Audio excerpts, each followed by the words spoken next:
satisfação estar com vocês aqui, é um prazer, muito obrigado pelo convite. É um prazer estar falando um pouquinho sobre nossa experiência. Eu e meus colegas, tem outros colegas além do Jefferson, que a gente trabalha gestão, consultoria, e cada um assume uma parte, processo, tecnologia, estratégia. E a gente vem fazendo algumas palestras em relação ao que vem acontecendo nos últimos tempos. Daqui para cá a gente percebe que a tecnologia disruptiva, ela vem impactando fortemente a sociedade, né, e as organizações. Então, dando uma pincelada do que seria um modelo não tradicional, né, uma migração do modelo tradicional para um modelo que a gente chama de exponencial, é a tônica aqui do nosso bate-papo. Sintam-se muito à vontade para a gente conversar, falar, trocar. Eu acho que a riqueza desse momento aqui está nessa troca, né? Trazer alguns pontos para a gente discutir e alguns dados também de pesquisa, né, para que a gente consiga refletir juntos aqui. Então, a troca é muito bem-vinda. Podem interromper a qualquer momento. Então, trazendo um pouco do que diz respeito à tecnologia. Tecnologia é o chão de vocês, né? E tecnologias disruptivas cada vez mais. A gente vai falar um pouquinho sobre a curva exponencial da tecnologia. E fazendo uma espécie de funil, a gente olha no ambiente externo tecnologia, organizações exponenciais que usufruem dessa tecnologia, né, para uso do cliente final, do consumidor, na ponta, sempre olhando esse contexto. Mas como o indivíduo, como a liderança consegue navegar bem nesse novo contexto, que é um contexto diferente, novo, e que novas habilidades e competências precisam ser feitas, né, ser aplicadas, né, nesse novo modelo, e que o modelo educacional nosso não foi, né, formatado para um cenário que está por vir, cada vez é presente hoje e cada vez mais forte nos próximos anos, né, de forma exponencial. Então, a ideia é a gente falar um pouquinho sobre tecnologia, organizações e chegando até o indivíduo. O que o indivíduo precisa fazer para se adaptar e enfrentar os desafios dessa nova economia. Ok? Aqui é... Vamos lá.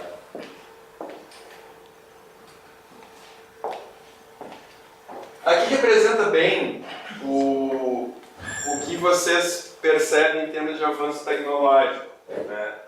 Uma mesa de trabalho em que todos os utensílios acabaram se tornando digital, né? Então acaba indo para o computador tudo que se utilizava no passado, telefone, vira Skype, uma série de outras funcionalidades de agenda, relógio, enfim, tudo isso mostra um pouco da dimensão que a gente vive em relação à tecnologia, né, nos últimos anos e que se reflete nas plataformas.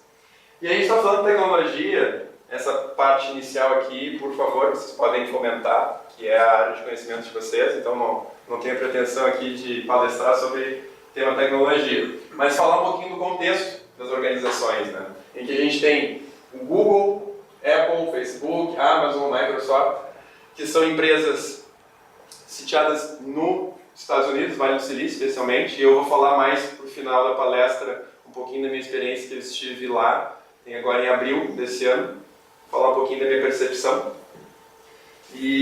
Mas não só os gigantes da tecnologia, mas o que está vindo por aí também, que são os asiáticos, né? Empresas asiáticas que estão vindo fortemente desafiar esse, vamos dizer, status quo dos gigantes norte-americanos, mas os chineses também estão vindo fortemente como um player no ecossistema. E aí quando a gente fala de tecnologia, a gente não fala tecnologia por si só se a gente não percebe o quanto de impacto isso tem na sociedade. Mudança do modelo de negócio das organizações, né?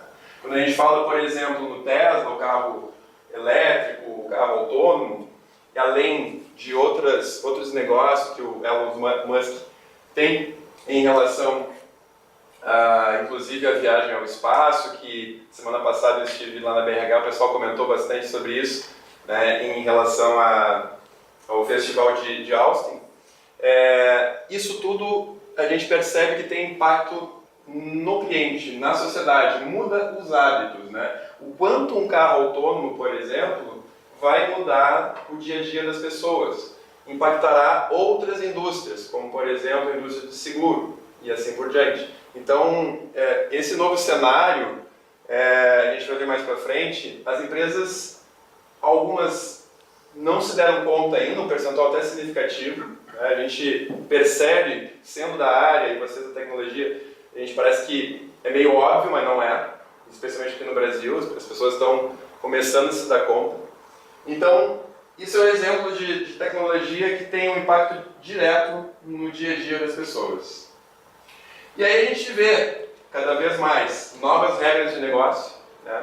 Modelos de negócio surgindo, né? Que muda efetivamente o dia a dia das pessoas. Um cenário cada vez mais colaborativo, e eu particularmente percebo que é um desafio, especialmente para nós aqui, brasileiros e gaúchos, navegar nesse cenário colaborativo cada vez mais, né? Eu acho que é importante a gente se inserir nesse contexto. Mercados de atuação, novos mercados de atuação, ou seja, uma startup ela cria um novo modelo e que desafia o modelo tradicional. Então, isso é um fato cada vez mais frequente e comum, porque hoje cada vez mais pequenas organizações, grupos podem empreender. Diferentemente do passado, em que nós tínhamos um grupo mais seleto e que o capital era mais concentrado, hoje a tecnologia fica mais fácil as pessoas empreenderem, né? Se utilizando da atitude, no sentido do mindset empreendedor. Comportamento dos clientes. Hoje, cada vez mais, a experiência de consumo é levada em conta. Não mais o cliente vai na loja de forma linear, comprar o seu produto, vai na loja e leva para casa. Hoje ele percebe e encontra o produto no online, no offline, entra num canal de chat ou fala diretamente com o vendedor, enfim. E o desafio aqui é as empresas medirem o desempenho dos diferentes canais. O processo comercial precisa ser medido de uma forma muito mais complexa, né? Então, a informação, a digitalização de tudo faz com que as organizações cada vez mais investam em tecnologia. Mais para frente a gente vai ver ali o quanto as empresas estão investindo em tecnologia numa pesquisa realizada. E aí? Eu acho que a bandeira startup está muito em voga, no mundo inteiro, né? Mas, cara, na realidade, assim, ó, quando a gente criou a nossa empresa aqui, a gente começou pequeno, de uma oportunidade, a história é muito parecida, só que quando está como startup, com um título de startup, atualmente está se permitindo errar muito mais. Tanto é que eles falam, vou por aqui, errei, pivota o negócio, e talvez o cara começou janeiro indo para a esquerda, já mudou 90 ou 180 graus o projeto dele inteiro. E aí, de repente, ele acertou a veia do que ele nem achava que ia ser o negócio, né? Então, assim, eu acho que a questão de startup está realmente isso. Tem a colaboração, mas tem a competição. Então, assim, a cara quer ser competição... um unicórnio. Hoje quer ser unicórnio, Quer ser um unicórnio. Mas para ser unicórnio o cara tem que ser investido e tem que faturar, porque ninguém vai botar uma grana num troço que vai evaporar. Né? Eu percebo que esse fato da colaboração é mais forte na sociedade, que está mudando o hábito, né? Então, compartilhar. Lá no Vale do Silício, as pessoas compartilham bicicleta, patinete, e isso a gente tem o ativo ali disponível. Eu fico imaginando, muitas vezes, puxa, aquela cultura de tirar vantagem e não ter o senso coletivo, aqueles países que não cada vez mais navegarem no senso do coletivo, vão ficar de fora nesse navegar da tecnologia, porque a tecnologia proporciona isso. É proporcionar uma melhor qualidade de vida para as pessoas. E aí, de forma colaborativa. A questão da TI na colaborativa, ela é muito fácil hoje, né, cara? Tu usar uma API, tu usar um objeto, tu vai lá na prateleira, tu tem um negócio legal, cara, eu quero usar o teu... Só no tempo do gerador de relatórios, né? A gente gastava tempo criando geradores de relatórios. Cara, tu vai hoje, tu pega aquilo e tu usa. Não precisa pagar pelo uso daquilo. Tu usou, se der certo, a gente arranja um jeito de monetizar. Mas a chance de dar errado, ela é de 90%, 95%. E esse compartilhamento, eu quer compartilhar o meu espaço? Compartilhar espaço, bicicleta, patinete? Não, mas eu criei um código extremamente inteligente, um algoritmo que reduz o tempo do processamento de uma nota fiscal em 80%. Eu tenho que abrir mão disso para a tua empresa poder ter esse benefício e a gente ganhar junto depois. Ser unicórnio dentro do unicórnio, entendeu? Alguma coisa assim. É um conceito de ter que abrir mão, né? Para tomar um tempo. Então a gente está aproveitando lá nessa XP eu participei de uma experiência muito interessante que é o seguinte, no governo americano existe um site chamado code.org que as pessoas, eu tenho 2 horas disponíveis por dia que eu quero colaborar. Então eu vou doar meu tempo, vamos dizer que eu sou expert em JavaScript, eu vou doar meu tempo para codificar em JavaScript para algum problema que vai ser colocado nessa plataforma. Então, assim como você tem o crowdfunding, ali é um source funding, né? Quer dizer, quem quer codificar, ele levanta o braço e se cadastra lá. E aí o cara deu um exemplo, que tem um site lá que eles fizeram, que no governo deles lá custaria $2 milhões, demoraria 2 anos para ser feito. Eles fizeram em 6 meses e gastaram $300 mil.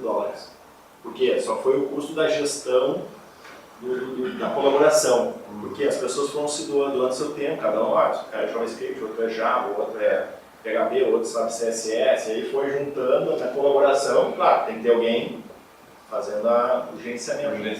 Mas é uma coisa que as pessoas estão dispostas a, independente das diferenças, em prol de um benefício. E aí a consequência é que aquele código não foi feito só para o governo de Nova York, por exemplo. Cara, está aberto. Então, qualquer governo ali. E assim, eu acho até colaborando, eles estão atrás de um propósito. O propósito, acho que é uma grande palavra-chave que vem para dentro das nossas corporações, né? Se tiver um propósito, as pessoas se engajam e fazem. Pelo propósito, né? Cara, Puppy Pets lá, o cachorrinho, né, cara? O cara que precisa, a bicicleta pro pobre, a chuva não molha, tem que ter um propósito. Tem um slide que eu vou mostrar para vocês, que ele é uma analogia da pirâmide de Maslow. Vocês conhecem a pirâmide de Maslow? E a tradicional, e aqui ela traz uma analogia do que é as novas necessidades, dentre elas, inclusive, do propósito, né, que está lá no topo da pirâmide. Né? Marcos, seguimos? Um pouquinho mais? O pessoal está organizando ali? Um pouquinho mais, vamos lá? Tá. Bom, rapidamente aqui, então, o que tornou tudo isso possível? Né? Vocês sabem, né, muito bem, a internet, o advento da internet, os smartphones, que é a tecnologia na palma da mão das pessoas, né? Cada vez isso deu a democracia das pessoas acessarem essa tecnologia de forma massiva, computação na nuvem e tecnologias sociais. E aí no outro slide vai falar sobre torne-se uma plataforma, muito do que ele comentou, que é um dos preceitos do livro, que é bem interessante, recomendo Organizações Exponenciais, fala, torne-se uma plataforma. E aí, tecnologias acessíveis e disponíveis. E aí vivemos a era das organizações exponenciais, né, que nada mais é do que uma migração de um modelo tradicional, tem umas características de organizações tradicionais para as exponenciais. E fala muito do atitudinal, né, em relação a algumas competências que a gente vai ver, as intrapessoais, interrelacionais e etc. Alguns exemplos, né, que mudaram a vida das pessoas e que também deram acesso a uma qualidade de vida melhor. Airbnb, o Google, o Uber, né, no sentido de pessoas no passado que não tinham poder aquisitivo de voltar para casa de táxi, por exemplo, era um custo relativamente alto para alguém que tivesse um poder aquisitivo menor, que hoje cada vez mais está sendo acessível, né? O Uber é acessível e democratizando tudo isso.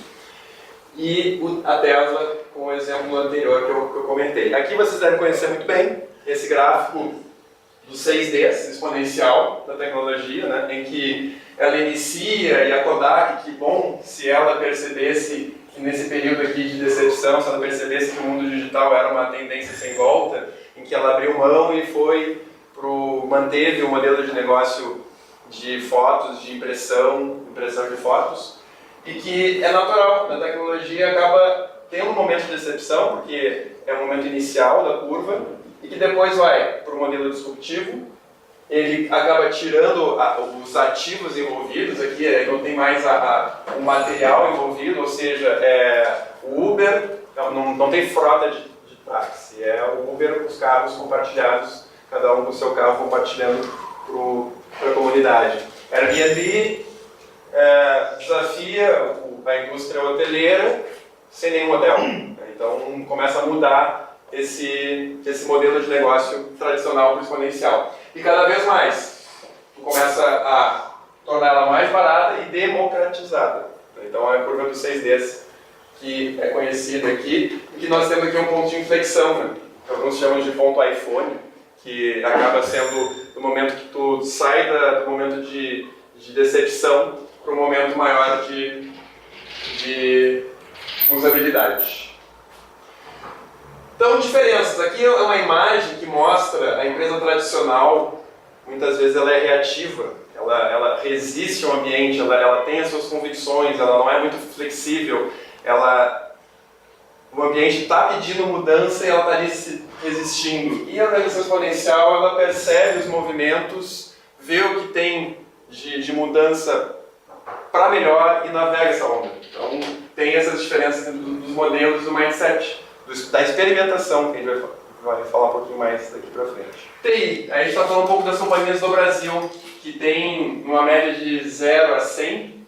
Aqui uma pesquisa feita pela Intel, em parceria com a Dell, que numa escala de 0 a 100, a nota do Brasil em relação à maturidade da infraestrutura de TI é 43,7. Ou seja, é uma nota relativamente baixa para suportar a tecnologia que está vindo por aí. Aí eu me lembro, semana passada, comentasse até lá na BRH, que mostra a tecnologia, infraestrutura de internet, né, para suportar. É uma realidade no Brasil. A gente tem 43, de 0 a 100, 43 a nota. O principal desafio está na automação de processo, com média de 33,9, e apenas uma em cada 4 empresas enxerga a TI como diferencial competitivo para negócios, e quase metade da organização, 47%, investe mais de 60% dos orçamentos no legado. Então ainda se investe fortemente no contexto de sobrevivência do legado e não em modelos novos de negócios que estão surgindo. E aqui, trazendo esse cenário da quarta revolução, em que nós tivemos em séculos passados a primeira revolução industrial, depois a produção em massa, com Taylor, Ford, produção repetitiva, linha industrial. Terceira revolução, a automação, fortemente investimento em automação da linha de produção. E a quarta revolução, vocês podem perceber aqui, wireless, internet das coisas, as coisas conectadas, sistemas conectados, em relação à quarta revolução, que nós estamos vivendo hoje. E aí uma pesquisa da Endeavor, em parceria com o Sebrae, mostra justamente que a indústria nacional estaria em transição da indústria 2.0 para 3.0, no contexto das revoluções aí industriais. E precisaríamos cerca de 165 mil robôs industriais para aproximar o que seria a densidade robótica da Alemanha. Então, existe um chão aí pela frente, com base nessa pesquisa aqui da Endeavor e do Sebrae. Tendências de tecnologia que vem se falando bastante em palestras, em seminários, congressos. Inteligência artificial, internet das coisas, impressão 3D, realidade virtual, Big Data e blockchain. Até coloquei uma cesta aí, porque a IBM traz um jargão das 5 tecnologias nos 5 anos que estão por vir aí. Coloquei uma adicional ali. A blockchain. E muito importante aí é a realidade aumentada. Aumentada. realidade virtual e aumentada. Faltou ali a... que diria talvez seja até a mais importante ter comparado muito outra, né? Comecinho. Mas se fosse para botar uma, botaria aumentada, não virtual.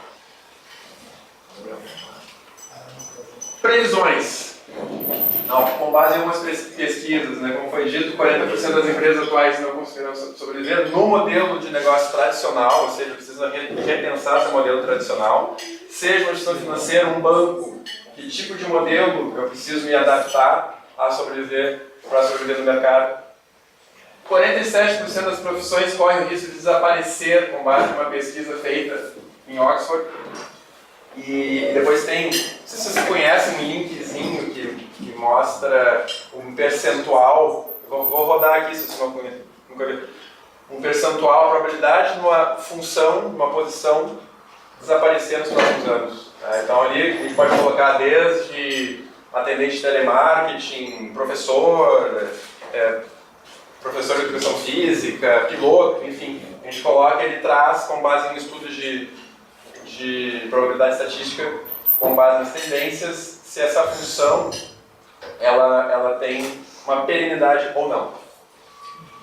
Entraremos na era da customização em massa. Então, não é mais aquele carro Ford preto, todo mundo tem o carro Ford preto, né, no século passado, e sim aquilo que é customizável para o cliente, para o consumidor. Automação, robotização em massa e redes de colaboração. Então, a reflexão que a gente fez, redes de colaboração, mas que tem aí, escondido aí um ambiente competitivo. Tá bem? Transformador, é importante definir bem o propósito. O pessoal do Google, ele atrai talentos e as pessoas se engajam em projetos que têm propósito, que têm desafio. Isso é muito claro lá em conversas com os times lá da empresa do Google. Criar e integrar uma comunidade relevante, ou seja, cada vez mais as marcas precisam criar um modelo que o cliente seja não só fiel, mas leal à marca, que consiga defender a marca muitas vezes, ser o cara que vai promover, escolher a equipe engajada com base nos valores, com base nos princípios, e aí o processo de contratação, eu diria que é um dos mais importantes, de contratar bem pessoas que estão compartilhando seus valores e princípios e que vão se engajar nesse contexto. Buscar uma ideia inovadora e relevante que tenha um impacto e uma mudança social importante, construir um modelo de negócio, tentar pensar fora da caixa nesse sentido, né? De sair do modelo tradicional, desenvolver um modelo de receita, que isso seja realmente, que foi comentado aqui, é uma startup, mas precisa também trazer receita, fazer negócio.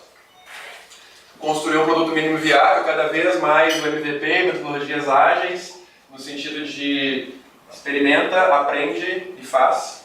O Lean Startup é uma metodologia cada vez mais utilizada.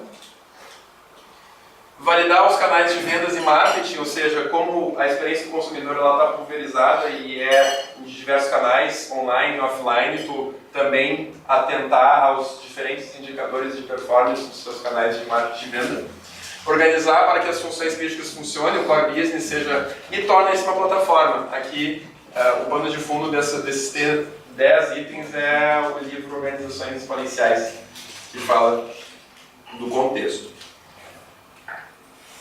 Bom, aí a gente está falando, já falamos de tecnologia, deu uma pincelada sobre tecnologia, ambiente, organizações, e a gente tem aqui, dentro de organizações, alguns pilares que são tradicionais e clássicos que nunca vão mudar. Processo, por mais que seja cada vez mais dinâmica a vida das organizações, processos sempre vão existir. Pessoas, tecnologia, a estratégia, liderança até chegar no indivíduo.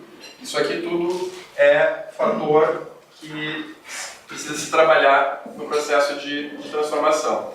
E a estratégia, cada vez mais, num ambiente em que as coisas são muito mais conectadas, novas tecnologias surgindo, machine learning, big data, internet das coisas, o ambiente, o ecossistema cada vez mais está se tornando Distrito E, Área 51, outros movimentos aí de criar um ecossistema empreendedor. As próprias incubadoras estão se criando esse modelo. A cultura no sentido de hoje viver, a geração millennial hoje nasceu já num contexto online, digital, né? Então, são formadores de opinião, os youtubers por aí, os influenciadores. Já o contexto da revolução do design, a funcionalidade, a tecnologia na palma da sua mão, e isso tudo construindo estrategicamente modelos de negócios inovadores. Observar todos esses movimentos para tu olhar qual é o ponto que eu posso ter um diferencial no modelo de negócio que seja efetivamente relevante para o consumidor, né? Então, estrategicamente é importante olhar isso com outro olhar. Ferramentas muito usadas, não tão novas assim, o Design Thinking já é fortemente utilizado, que se faz no formato de diamante, né? O entendimento, a observação converge para um ponto de vista, cria também num cenário colaborativo de construção uma prototipagem, prototipa, experimenta, vê se faz sentido, volta, testa e analisa. E isso num contexto de MVP, né? Então são ferramentas importantes para a gente testar modelos. O Lean Startup, né? Define, faz e aprende, retroalimenta. E o mercado, o que o consumidor quer? O que ele realmente deseja? E aí essa pirâmide que eu comentei antes, da pirâmide de Maslow adaptada, a fonte da Cobain Company, em que traz aqui, para quem não conhece a pirâmide de Maslow, na base são as necessidades fisiológicas e funcionais, depois traz as chamadas emocionais. Aqui a pirâmide nova ela fala o que seria hoje fisiológico, funcional. Soluções que o consumidor gostaria de ter como básica. Por exemplo, redução de custo, otimização do tempo, formas diferentes de reduzir risco, né? Integrações, são as necessidades básicas que o consumidor tem. Pulando um pouco a pirâmide, subindo um pouquinho ela, quais são as necessidades emocionais que o cliente gostaria, além das básicas que já são dadas, né? Então a gente está falando aqui no sentido de bem-estar, de entretenimento, de sentido de conexão, sentido de pertencimento. São formas de desenvolver negócios que vão atender uma necessidade do mercado, que é a emocional, de estar inserido ao mesmo tempo no digital, que muitos e milhões de usuários, de seguidores estão ali, mas também muitas vezes está solitário, sábado de noite, sozinho em casa, sem amigo. Então a gente tem alguns estudos da neurociência falando da felicidade, o que significa felicidade nesse contexto, né? E aí a gente está falando aqui do estilo de vida. Estilo de vida, de afiliação, motivação, o que tem realmente causa para mim, faz sentido isso, trabalhar no Google com um propósito X, o que está desenvolvendo isso, o que não está. E por fim, o impacto social, realmente o que impacta socialmente, a relevância daquilo que se faz. Quando me pergunta para 3 operários, né, que estão construindo uma obra, pergunta para o primeiro e fala, bom, o que está fazendo? Eu estou construindo um muro. Para o segundo, o que tu está fazendo? Eu estou construindo uma igreja. Para o terceiro, eu estou construindo a casa de Deus. Então, é no sentido de propósito. Bom, o que cada um visualiza, né, e que faz sentido para si? Construir um muro, que sentido faz ter apenas um muro? Mas a casa de Deus, por exemplo, tem um sentido, uma relevância maior. Aderir a esse processo de mudança. E aí, a gente sabe, na biologia, que fomos projetados para economizar energia. E aí temos aqui alguns fatores culturais, que fala também sobre o errar é errado, então eu não vou arriscar, não vou me colocar em exposição. Cestas de caranguejos, muitas vezes o cara diferente, a sociedade acaba tentando podar, né? no sentido de uma cesta de caranguejo. Imagina uma cesta de caranguejo, quando um caranguejo começa a tentar sair do cesto, os outros a puxam para baixo. Não, volta aqui. Não sai do cesto. Tentar criar um nivelamento, né? Não pode ser muito diferente de mim, senão não pode. Então o ser diferente também ele é criticado. Lá na empresa. Tem uns caranguejos ainda. Muito. Em todas as empresas é comum. Então, medo do desconhecido, zona de conforto, poder, segurança, estabilidade e os modelos tradicionais. Né? Ou seja, tu não conhece, é difícil tu ir para um modelo que tu não conhece, não tem domínio. A tendência por sobrevivência é tu não experimentar isso, porque isso te traz uma zona de risco, uma zona que tu pode se expor. Então, esse modelo. Mas, independente de tudo isso, a gente sabe que a mudança ela é certa. Né? Então, a mudança ela ocorre. E a gente está com um panorama que desde a década de 80, com os programas de qualidade total, a reengenharia na década de 90, que, de certa forma, ela foi distorcida em algum aspecto, que trouxe um viés de enxugamento da estrutura organizacional. Business Process Model, na última década, e hoje cada vez mais se fala em Business Innovation Cloud e em automação e internet das coisas. Bom, a gente está falando um pouco de tecnologia, organizações, pessoas, e a gente percebe que numa pesquisa feita pela Endeavor foi evidenciado que 23% das empresas de alta performance consideram que gestão de pessoas é uma grande dor. Numa escala de 0 a 10, nota 8. Então, a complexidade torna maior nesse sentido. E a gente sabe ainda como inserir o indivíduo num contexto de tecnologia inovadora. Ainda tem esse aspecto, né? Essa complexidade também é desconhecida. No modelo tradicional já é complexo, imagina num modelo que as coisas não são dadas. Elas são criadas, elas são transformadas. Então está aí um grande desafio no que diz respeito à gestão de pessoas. E aí os indivíduos. Mundo em transformação, e aí a gente vai falar um pouquinho de um trabalho que um artista francês, no Fórum Econômico Mundial, recentemente, fez ilustrações de possíveis funções que vão surgir no futuro. Por quê? Essas funções elas não existem. Boa parte delas. Tem um dado que 65% das crianças na escola, atualmente, trabalharão em empregos que não existem. Mind the gap. Cuidado com o que está acontecendo, né? Vamos ficar atentos ao que está acontecendo em relação ao trabalho.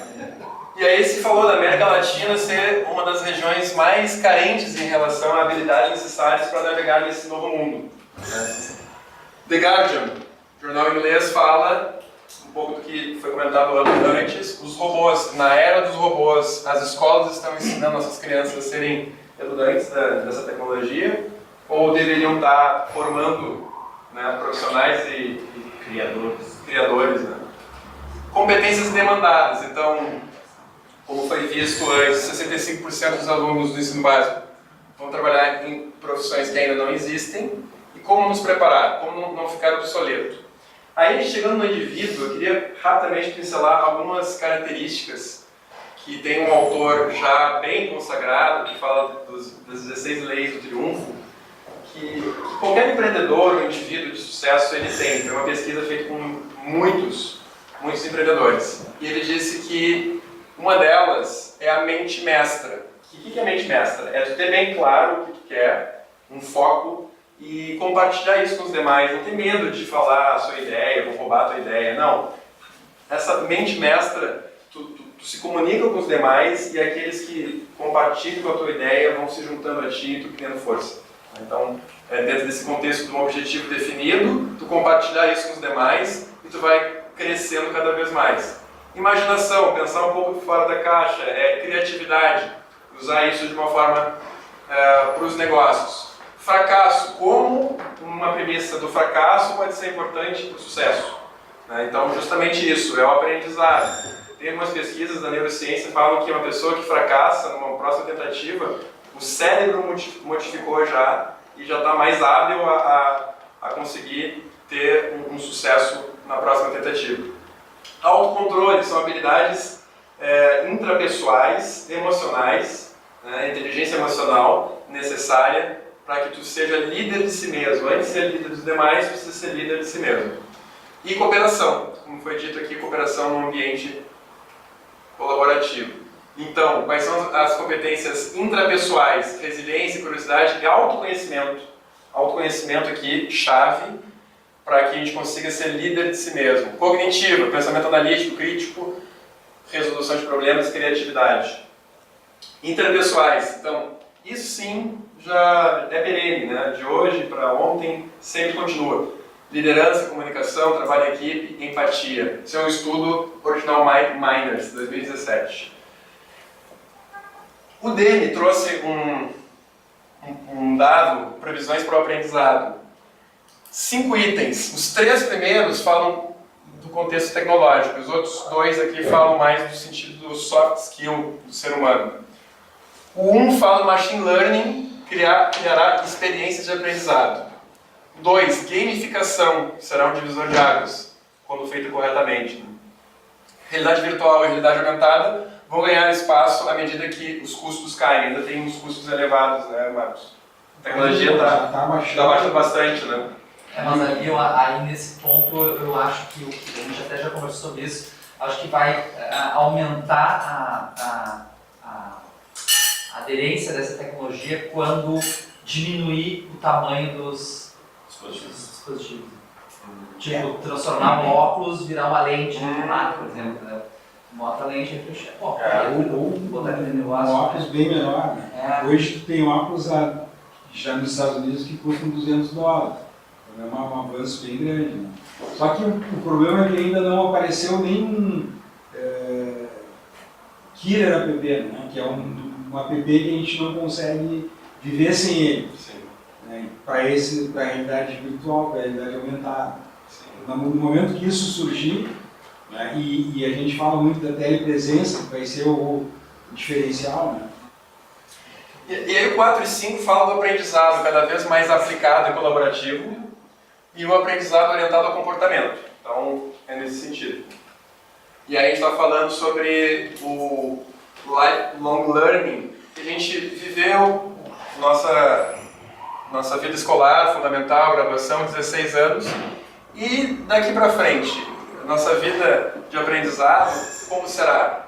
De pílulas de aprendizado. Aprender, desaprender, reaprender, adaptar, aplicar. Não basta mais a gente fazer um curso de graduação, pós-graduação de 5 anos, para depois, e aí passou 5 anos já está desatualizado. Então a gente tem que ver de que forma, inclusive é um desafio para as universidades, se adaptarem a esse novo contexto. No que você acredita? Dando um zoom aqui no que diz respeito a propósito, né? Uma ferramenta que eu acho muito bacana, quem não conhece é bacana dar uma pesquisada, que é o Ikigai. O Ikigai ele traz a intersecção. Alguém conhece ele?